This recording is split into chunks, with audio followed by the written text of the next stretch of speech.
everybody, welcome back. 7.2, we're going to finish up, we're going to finish up 7.1 day 2. It's going to be all about dilating figures with the centers at origin and not at the origin, and also about understanding area. So first of all, I'm dilating when we have a center at the origin here. So the notation D3, notice it doesn't have a center of dilation listed, so that means that it is at the origin. So when we dilate with 3, we're just going to take each of our vertices here and multiply it by our scale factor, which is 3. And so in this case here, we're going to take our coordinate A, and we're going to multiply each coordinate by 3. So we're going to take 2 times 3 would be 6. So our A prime is going to be 6. -1 times 3 will give us a -3. Our B prime then would be at -1 times 3, which would be -3. 2 times 3 would be 6. And our C prime would be at 3 times 3, which would be 9. And our 0 times 3, which would be 0. So our new, I should have drawn these all in green. Sorry about that. So I'll make these all in green here. A prime is going to be at 6, -3. 1, 2, 3. That will be my A prime. My B prime will be at -3, 6. That will be my new B prime. That's a B prime. There we go. And C prime will be at 9, 0. This will be my C prime. And that is a dilation centered at the origin. And so I can take my ruler, whatever you have now, and make sure your lines are all straight, of course, and then connect the dots, and there you go. So that's a dilation centered at the origin. If I were to draw from the origin through my coordinate points, it would connect all of those guys. So if I were to have my dotted line here and connect from my origin through points A, right, it should connect all my points A. Through, whoops, got that there. If I were to connect from point C, it would connect my point C's, and if I draw from point B, it would connect through point B to my origin. So that's my dilation through my origin. Okay? Okay, so what about, we use, you guys can go ahead and try this on your own. What's the vertices of a dilation of 1/4 of PQR? So that means it's going to be through the origin again.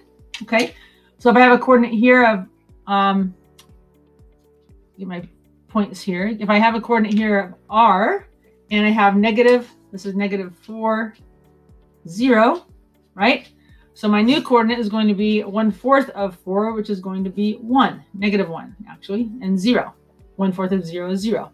That will be my R prime. My P here is at 8, at 8, 4. Okay, so 1/4 of 8, 4. So 1/4 of 8 is going to be 2.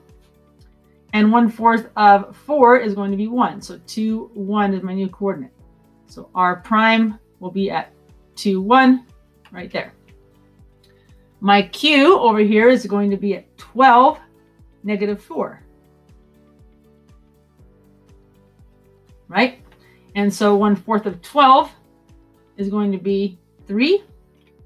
And then 1/4 of -4 is -1. And that will be my Q prime.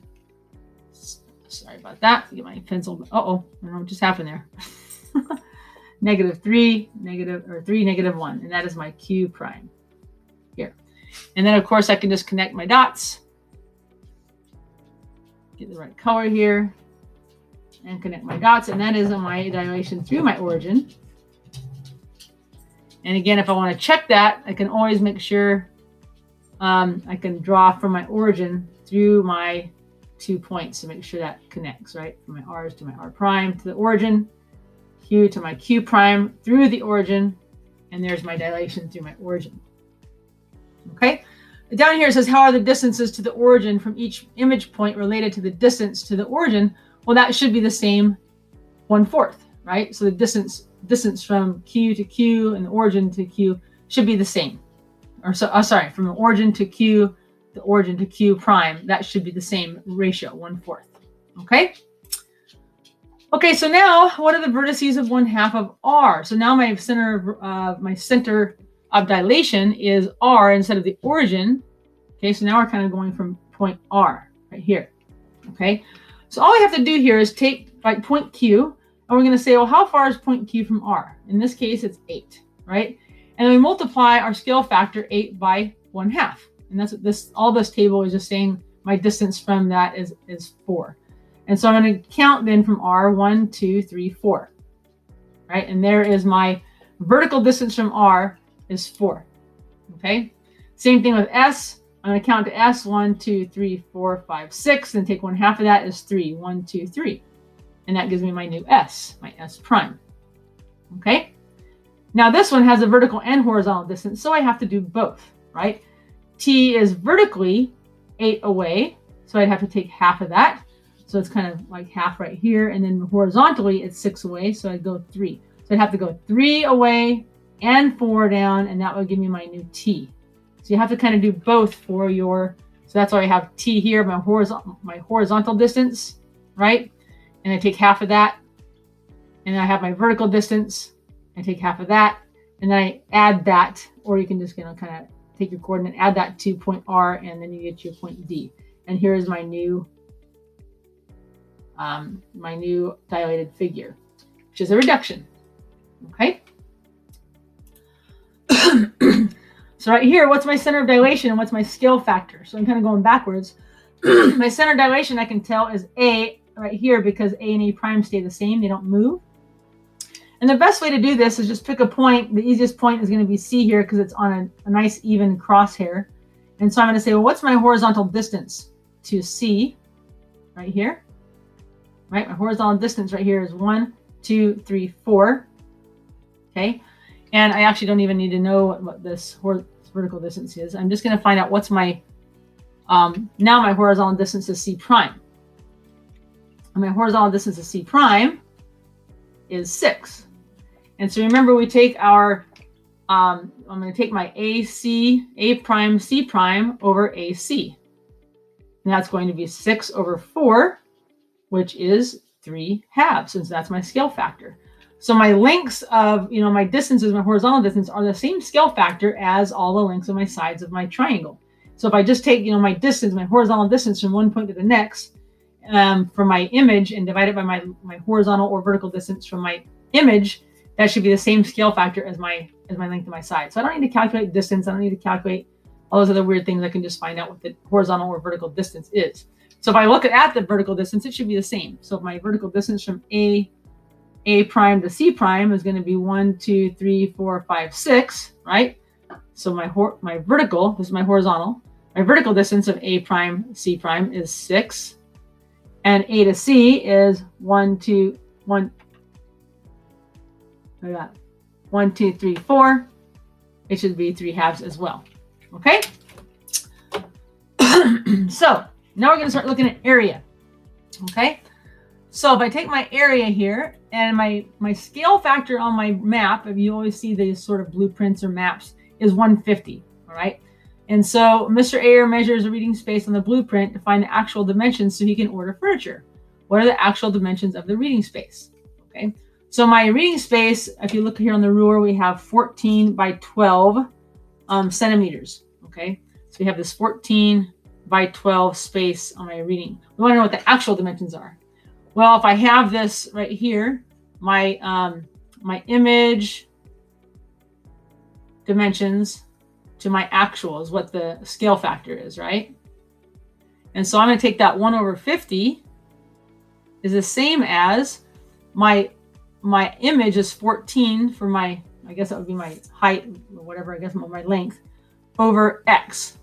Okay, I want to know what my actual is for that distance.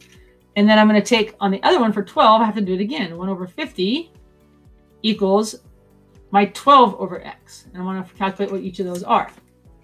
Okay, and then I just use my cross multiplication, right? 1 times X equals 50 times 12. So X equals, 14 times 50. 14 times 50. So X equals, what's 14 times 50 is 700 here, 700 centimeters. Okay. Then I do the same thing over here. I'm going to cross multiply. Bada boom, bada bang. So I have X, I got my colors all mixed up. Sorry about that, guys. Equals 12 times 50. So X equals, my 12 times 50 is 600 centimeters. So those are my actual measurements of my, meters, that should be meters, of my reading space there. Okay. So then what's the actual area of the reading space? Well, if I have 600 centimeters by 700 centimeters, that's 42,000 centimeters. Okay. Or 7 meters, 6 meters by 7 meters, which is 42 meters, either one of those.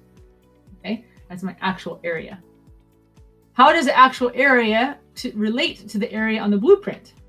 Our area here, our 420,000 divided by my area on the blueprint, 14 by 12, which is 14 by 12 is 168. Okay. Then I take that ratio of the actual over the blueprint there. That is going to be 2,500. And that is 50 squared. And you remember my ratio was 1/50. Okay. So actually the ratio of the image over the ratio of the actual is my scale factor squared. So I have my, how do I write this out? Like my ratio of the image let me write this down a little bit better for you here. Ratio of the area of my image to the ratio of the area of my actual, my pre-image, equals my scale factor squared. Okay, so it's 50 squared, right? So let's put some of that to use here. So we have a house that has a scale factor of 1/20. If the dimensions of the actual kitchen are 3.1 by 3.1 by 3.4, too many points. What are the dimensions of the kitchen on the blueprint? Okay, so we'd set it up the same thing. We go 1/20 equals, we have 3.1 over x. And then we have 1/20 equals 3.4 over y. Okay, we cross multiply. So x equals 3.1 times 20 is equal to 62.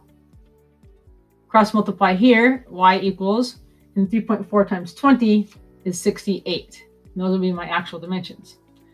And then what's the area, the relationship between the area of the actual kitchen and the kitchen blueprint? Well, it would be right here, 20 squared, which would be 400 times greater.